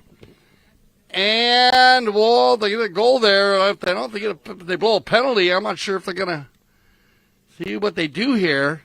The ball goes through the goal, but there was a player trying to make a play on it. And was he close enough to call a foul on? Because if so, you will have a 1, which will be possession. If not, no, maybe he's got enough space there, so just going to let it go as a continuation. That'll take us to our courtesy change. But a wonderful shot here by Ticho Merlos. And he just picked that one up from center field on the change of possession play. Crowder hit out of bounds, and I guess they're going to talk about this if they have a penalty one. They are going to call the penalty one. So there you go. So now that's kind of a misplay. You don't want to make that play in front of goal there. Harrison's got an easy goal. You reach back, try to back it there. If you make the back shot, you're going to get called on the 1 anyways. But attempting to make the back shot, missing the ball, you get the 1. So they give a goal, and now after this courtesy change, possession will go back to Windswept, and this is what they needed here, down by 3 goals. So down by 2 now, with possession from center, 3:47 on the clock. This is a good situation for the Windswept team, the Grand Champions Polo Club caters to men, women, and polo players at all levels. It's expert staff, customized, complete playing experience, including horses, pros, certified umpires, in addition, lessons, practice sessions as part of our Polo On Demand program. And, Yan, we've talked about the Polo On Demand program, the most unique program in the world. And people come from all around the world to play here at the Grand Champions Polo Club and the Aspen Valley Polo Club. Where they come, you can come and just pretty much demand any kind of polo experience. It could be just a stick and ball session, or it could be come and ride 15 different horses, pick 10 that suit you, and then be put on a full team and play in 20-goal polo if you're at that level. Well, I'd like to demand to play with you, Dale. That's what I'd like to demand. Well, you can demand that. We'll have to talk to Melly. Yes, I'm demanding it right Melissa now. Gandy, the brainchild behind that. I love that, though. But I love this program because it just gives opportunities to people to play in different areas, you know, and then they don't have to bring all their own horses. They don't have to have all their own grooms. And if they come from different places from around the world, you being from Europe, from the UK, up to, from Germany, but living in the UK, you know, it gives opportunities. And it's just been a fabulous, fabulous development how the Polo On Demand program has grown over the years coming. Yeah, you know, and I think that this is the only club that I actually know that this exists, and I think it's a fantastic thing because, as you say, it gives everybody the opportunity to play in whatever level capacity that they want, and a much-needed goal here. We're back to a very exciting game. Ticho Merlos picking up his 4th of the match, and by doing so, closing in on that 10-goal lead, 3.5 minutes. As you said, Dale, this is far, far, far from over. Yeah, and this is another part we talked about. I was telling you how much I love what they do at the penalty one now by giving possession. And I was just sitting here talking to Steve Lane, IRO/third man today, and he pointed out, here we go again, we have seen so many teams score after the penalty one, getting possession, getting momentum now. And look at this, what a match, 10-9, 3 minutes on the clock. Yeah, and if you think about that last chucker, Dale, 3-0 in favour of Oriflamme as it stands at the moment, with a little under 3 minutes left to play. 2-0 for Windswept, and this was, of course, the chucker in which they needed to come back strong. So that, as you said, 3-goal cushion shrinking down to just that 1 goal. Crowder will pick up the ball. Oh, cheeky steal here by Harrison. I've got to tell you, this kid has impressed me no end from the first time I saw him play earlier in the week here in this limited edition 12 goal. And once again on the move, a little bit unlucky. The deflection coming off the back of Jason Warren's pony. And nicely steering that ball back towards the danger zone. Baldo Palmonenque. And Harrison. So Reicher's going to go ahead and finish this, and I got to give love to the non-call here. when a player is trying to leave the vicinity in the cleanest way, quickest way out, as Jason Warren was, that ball bounced off his horse, got kicked back. Great focus here by Windswept, Baldo, and Harrison to just keep playing, and then they get it down back inside the red zone, and Reicher picks up his 4th goal of the day. Great game. 20 goals scored, 10 goals apiece, 1:40 on the clock. Now then, let's see if Jason Crowder with his Lucky Charm helmet can put his team back into the lead. Little turnaround there on the ball. Down the field comes charging right. Beg your pardon, it was Ben Shepherd. Oops! Hot lava.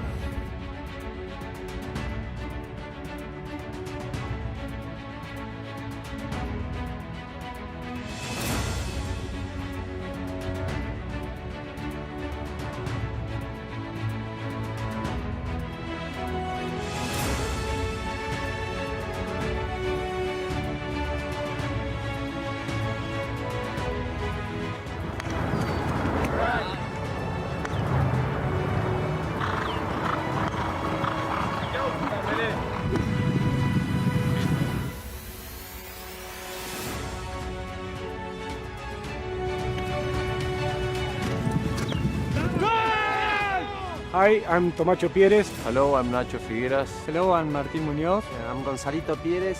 I'm Alejandro Novillo Estrada. Hello, I'm Nacho Novillo Estrada. I made goals and here back in Aspen.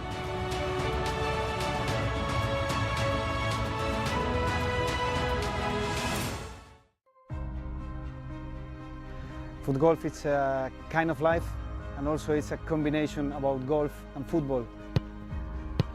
So I got into sport through social media. Someone approached me on Twitter and said, have you tried it?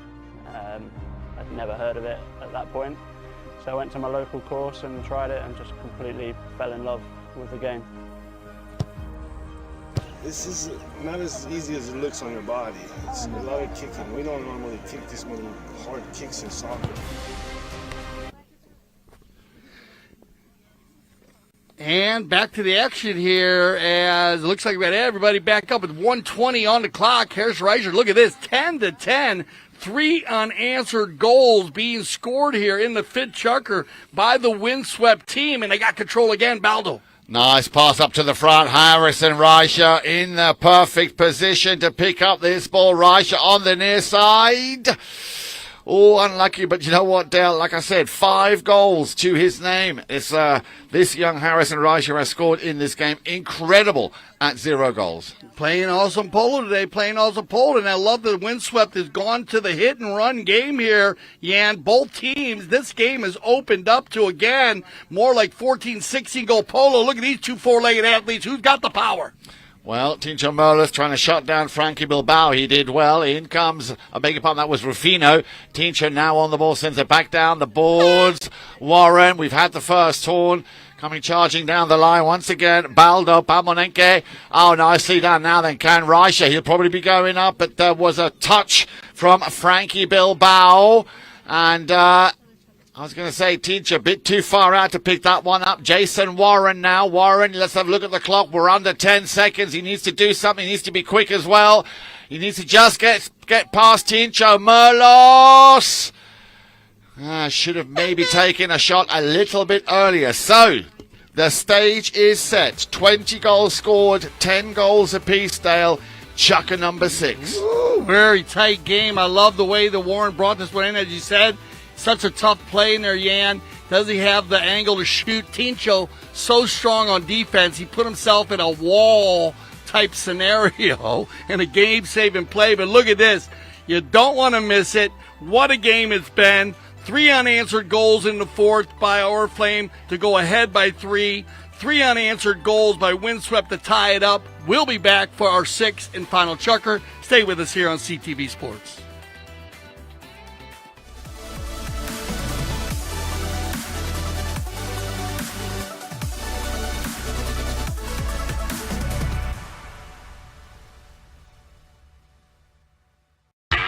I am Nick Weaver. I am the co-founder and COO of Blue Delta Gene Co. I've probably measured over 30,000 butts, 7 feet tall and 7 feet wide. Doesn't matter. It is fun making people happy. When you make a garment that fits, that's one thing. When you make a garment fit and look good, that's another thing. And we are very good at the latter. We have grown our company by taking care of people. We have grown by making jeans that fit. There are some things that will never change. Where it's made, how it's made, and who's making them. Every jean is one of one. But now we can get you measured from anywhere in the world. We have rolled out a virtual tailor system, blown away with the technology. It's unbelievable how accurate it is. It's a quick, easy, touchless way so we can get the measurements to make you a pair of damn good jeans.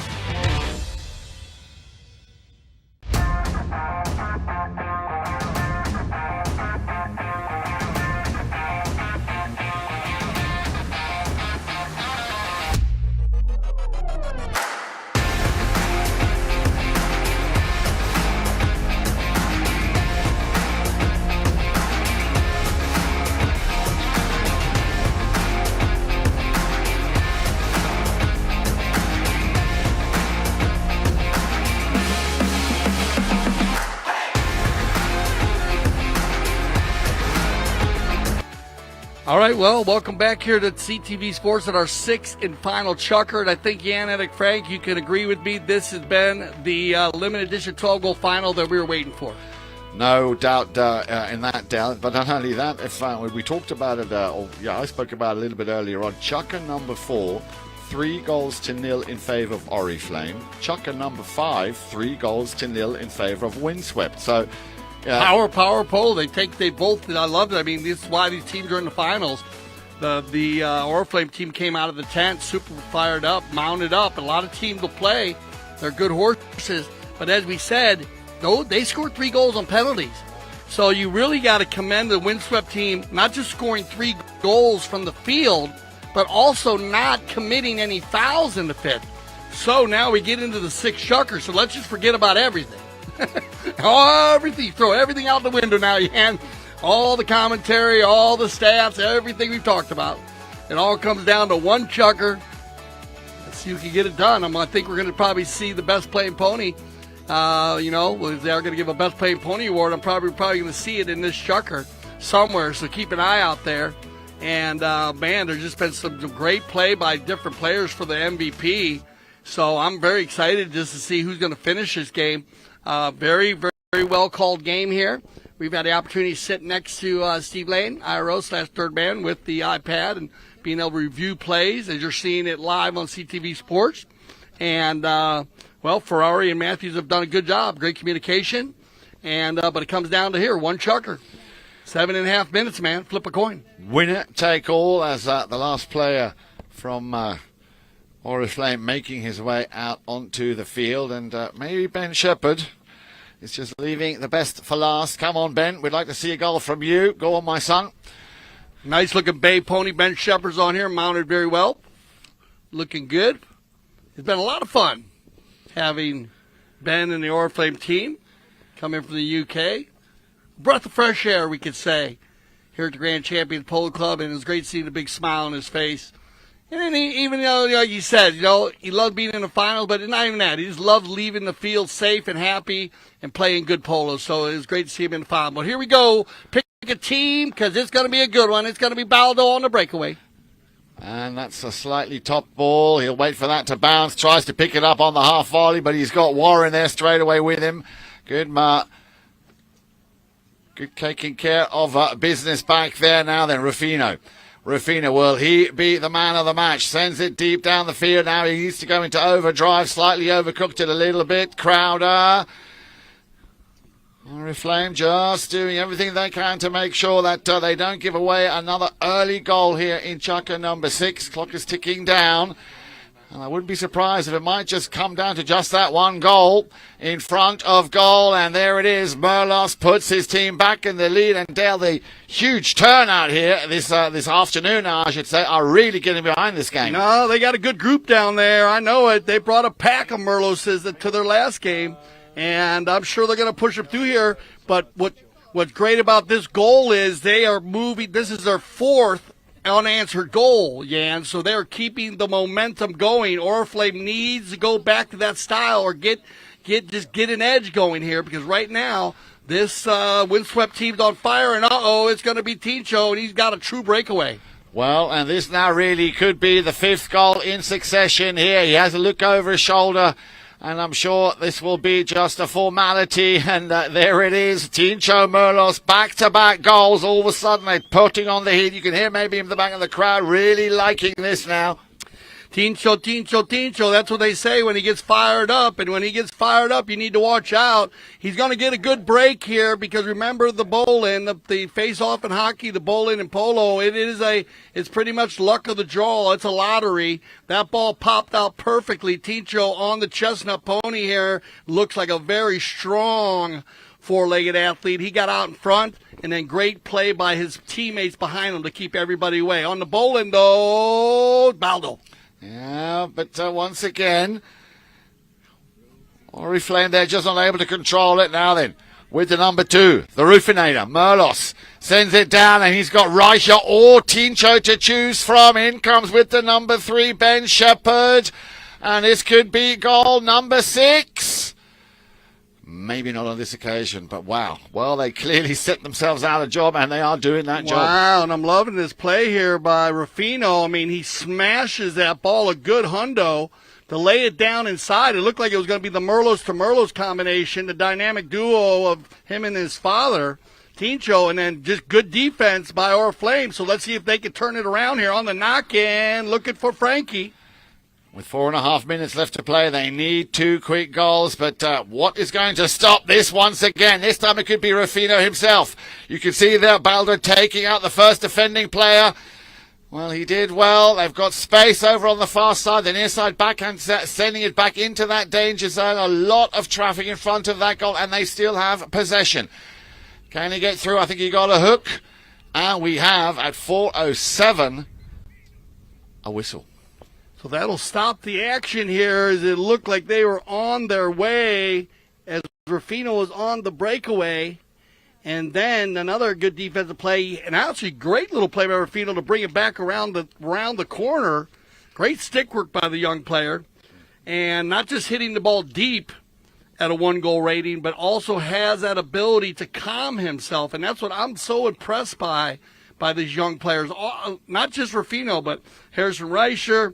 I mean, everybody, they're so calm and collected at, 80% of the people that pay for a rating in the USPA or USPA members are 82 goals or less. So these guys are just performing at a very high level.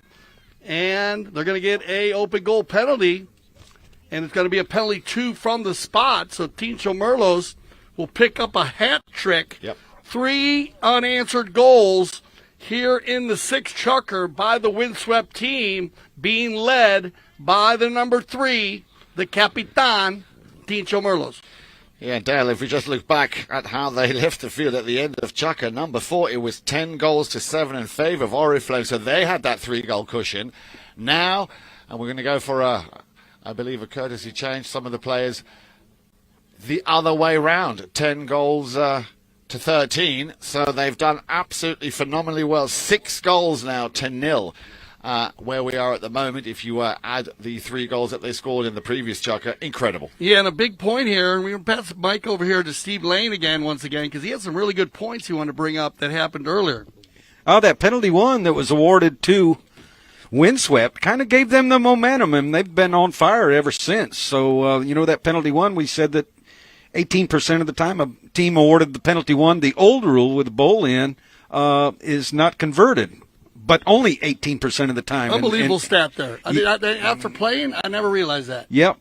And now with that penalty 1 that was given to Windswept, that has kind of shifted their momentum, and they've had an offensive drive ever since that penalty 1. Yeah, no, that gave them. You get you fired up, and it changes the game. Also with that, it's taken out a lot of the penalty 1s. Remember we had a couple seasons, Steve, well, actually when I was working as a professional umpire, you were managing the team of umpires I was working with. We had so many penalty 1s in one season, and I believe that's when it kind of changed, when the procedure changed, when they stopped bowling it in and taking it to center to clean it up a little bit. and it sure has done that. Great job. Well, the Rules Committee chairman said the best way to get rid of a bad rule is to enforce it. And that's exactly what happened. Good call, good call. You know, we embrace that here at CTV Sports. We're always checking procedures, always trying to change room, but, you know, making the rules so that it's more of an open, fun, more, got to be spectator friendly. And a lot of spectators definitely applauded also. But I agree with you, Steve. I think that gave them momentum at this point. They have scored 6 unanswered goals in 2 chukkers. Very strong 2 chukkers by the boys in the maroon. Well, ball was in play. Crowder clearly had it. Tincho was going to run away with it. So, bad luck there. Bad luck. Exactly. Tincho maybe thought it bounced off his pony's leg there. But you need to go for that. He knows it. He's right in the center of the field. Nobody's going downfield. You're going to have usually a spot hit on this play. They might move that if you have somebody, but when you come out of the bowl-in so quickly, no one has time to get downfield. So you can't really move the ball, so you might as well go for it. But good riding there by Crowder. This is where Oriflamme needs to fire up. Warren. Jason Warren. High ball in the sky, but now exactly what Oriflamme are doing in the first half so well. Windswept are doing exactly the same thing, making it exceptionally difficult here for them to come through. Harrison, once again, a little bit unlucky, got himself in the right situation. And now they're with the number 2, Frankie Bilbao. Just shy of the halfway line. He's got Rufino right next to him. A little bit of a bouncing ball coming out of a divot. Ball still in play. Crowder tops it ever so slightly. Tries to pick it up again in midair. And Reicher. Credible eye for the ball, and what a great pass as he now will send Baldo Balmoneke on the move over on the far side.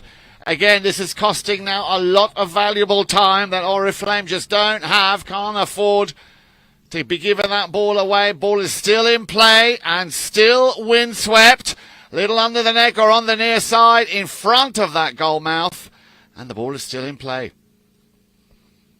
Oriflamme now then. Breakaway pass over to the far side. Frankie Bilbao, he needs to run this one. He's got no one to play it to, but straight away. Defending player, Reicher will leave that one. Left behind, Merlos. Probably had a quick look at the clock, realising a little over 2 minutes left to play, and it's all taking place in the half of Oriflamme. Crowder didn't get a nice piece on that ball. Again, picked up on the near side. Oh, this is good polo now. Can they get it over the halfway line again? A steal. And that window was still open, obviously open wide enough for the umpires to allow play to continue. Rufino has the time. Checks up, takes a hammer of a shot. That looks pretty damn straight from where I'm sitting. Ooh, ever so close. Wow. He was off in the coffin corner there, and that ball looked like it went through the goal to me. Yeah. We need to check this one. You want to call and do a trigger on this? We might trigger this play here, as we got one teammate saying it in, so we'll check and see if you're going to call it for a trigger here. Or... Well, Crowder clearly indicating by waving his stick that would suggest that he thought it might have gone in, which would show what a sportsman and a fair sportsman he is. So, Dale, you've had a look at the footage, you've had a look at the tape, as we say. Well, they're going to take a look at it anyways. Looks like there was no question on the field that they thought it was wide, and great positioning by our goal judge. I mean, he was perfect position. And a big shot, high in the air, and Rufino shooting the ball from the coffin corner. Not the greatest area to have to take a shot from, but, kid makes it look easy. And so that'll give us a little break in the moment anyways. So they're going to go ahead as there's no discrepancy on the field, and can't tell right there from the video, so they go ahead and go with the call on the field. And that will be wide, so you will have a knock-in.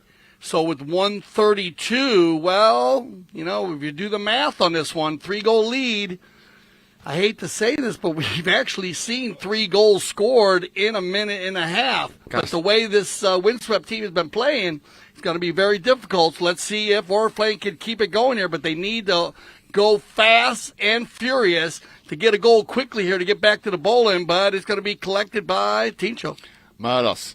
And his strategy now will be, let's just hold on to the ball for as long as we can. A minute and 10 seconds ticking down. Harrison once again with a lot of space to work with. Crowder sends it back to where it came from.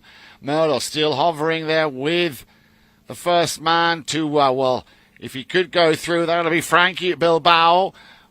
Now going up is Warren, and that ball a little bit too short for Warren to do anything with. Once again on the move here, Warren, he got a piece of it. Tincha going back in defence, picks it up nicely on the near side. Oh, a little bit of a bouncing ball. But again, positioning play now from Windswept, absolutely spot on, top draw. And this could be a little finish here with the number 3. He tried to go for it. The clock ticking down. We've had the first horn. 3 goals, Dale. Now, even within 20 seconds, with all the optimism in the world, I can't see them getting 3 goals. Even though that number 4, Jason Wan, will have another shot on goal. And I think some of the players have already called it a day. They're shaking hands. So congratulations. No score in that final chukker. Well, the last 2, I should say, for Oriflamme. That is when Windswept turned up the heat. Remember, it was 10 goals apiece at the end of chukker number 5, and then another 3 cracking goals, a hat-trick by Tincho Merlos. Puts them in the lead, and they took it all the way through the finishing line. And now I believe you, Dale, have the end of match stats. Well done, Jan-Erik Frank. As always, thank you. And wow, what a 5th and 6th chukker by the Windswept team. It doesn't get any better than that. If you're coaching that team, you are applauding them, as they did come out in the 4th chukker, and it looked like Oriflamme had control. But let's check it out. 13-10 at the end, and we'll go to the shots on goal. And this was a huge part of their win. 19 shots compared to 11.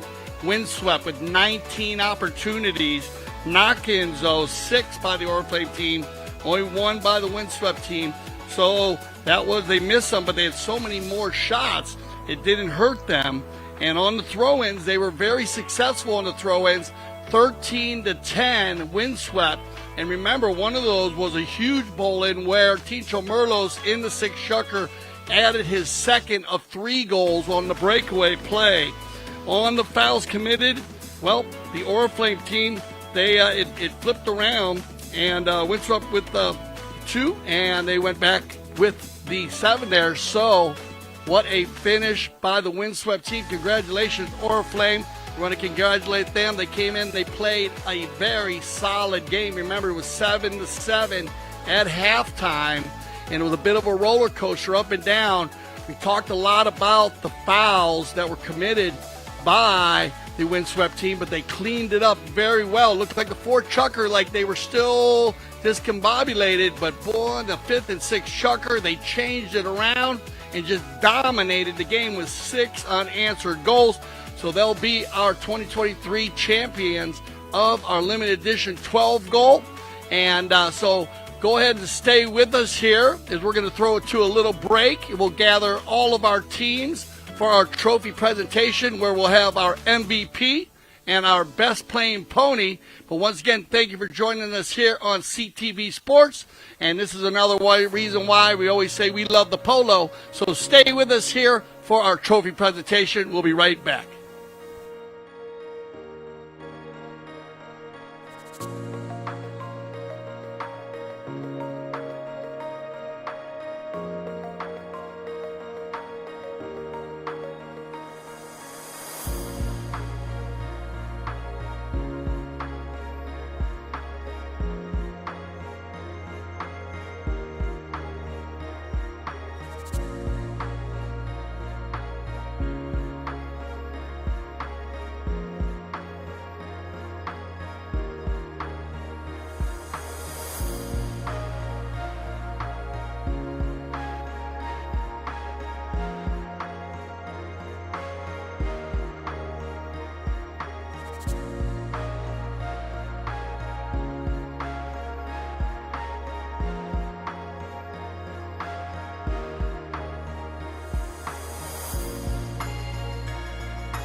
Welcome back, everybody. We are live on CTV Sports, and as you can see, the players are making their way up onto the presentation podium.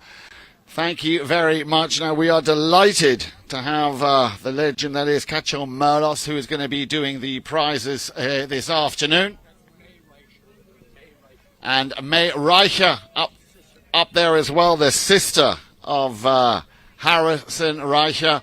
Thank you very much, the two of you, for lending us your support. Now, before we get on with the prize presentation, everybody here, please, I think a big round of applause for both teams making it through to the final of the limited edition 12 Goal 2023. Now, we're going to start off with the pony, the pony that was voted as the best playing pony of this final. And if I could ask her please to come forward. There she is, Pony Vicha, ridden by Rufino in the second half of the fifth jockey. Ladies and gentlemen, please, a round of applause. Best playing pony of the limited edition 12 Goal final 2023. Pony Vicha, there she is. Loving the spotlight. Just having a look at where is her player once again, as I say, ridden by Rufino Merlos. Once again, a round of applause if you would. Thank you very much indeed. Well played on behalf, of course, of all the ponies. So, if we could now start then with the runners-up. It really was a thrilling final. They controlled most of the game throughout. It all went a little bit south in the second half. But without any further ado, let me ask you to please put your hands together and step forward. At number 1, Mr. Jason Crowder. At number 2, he scored 4 goals. Ladies and gentlemen, give it up for Frankie Bilbao.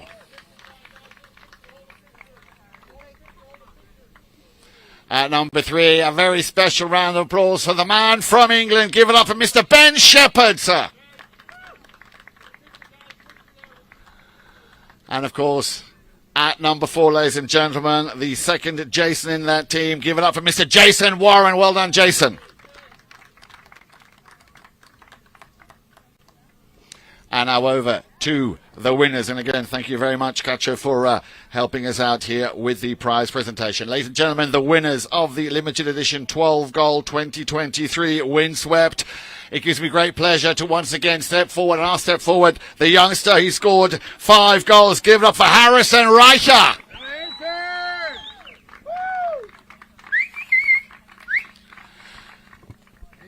At number 2, another bright star on the polo horizon. He's got a big future. Make some noise for Rufino Merlos.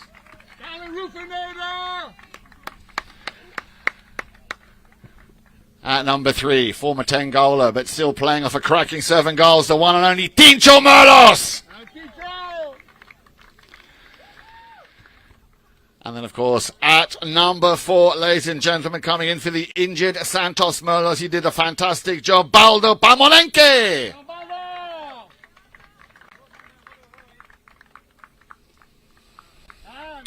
And there is Santos. That's a great picture. Thank you very much. Now, before we go to the umpires, we do, of course, still have the award for the MVP, the most valuable player, ladies and gentlemen. And I'm sure it'll come as no surprise to you that that award for this, the limited edition 12 Goal final, goes to Tincho Merlos.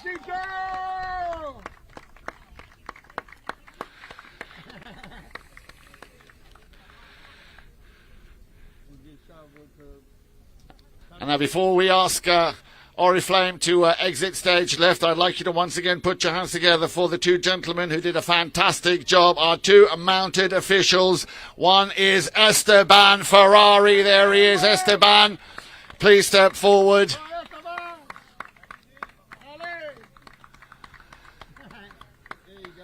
And, of course, from Great Britain, from the United Kingdom, make some noise for Mr. Roddy Matthews.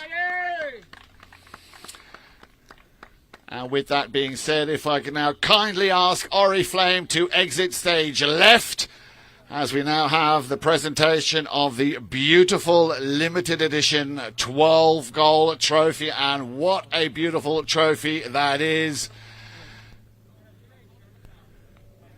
Oh, cheers, mate. Ladies and gentlemen, I give you your winners, limited edition 12-goal finalists and winners, Team Windswept.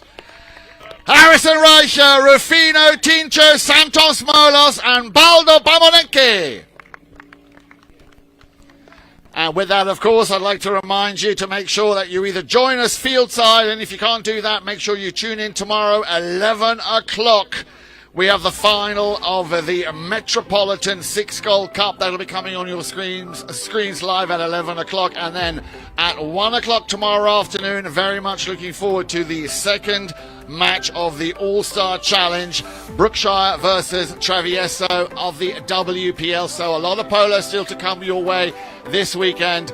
That is it from all of us here at Grand Champions and Santarita. And I'm going to hand the microphone over to Mr. Dale Schwitz. Thank you, Jan, Eric, Frank. I want to thank both the teams. Congratulations to the Windswept team here. And, of course, Oriflamme, Ben Shepard, man, thank you so much. You represented the UK at the highest level. You're a breath of fresh air. Thank you for coming to the Grand Champions Polo Club. What a game we had here. And thank you again for joining us here on CTV Sports. For Jan, Eric, Frank, I'm Dale Schwetz. I speak for everyone at CTV Sports when I say thank you for making us the leaders in polo broadcasting. And always remember here at CTV Sports, when you see a final like that, you understand why we always say we love the polo.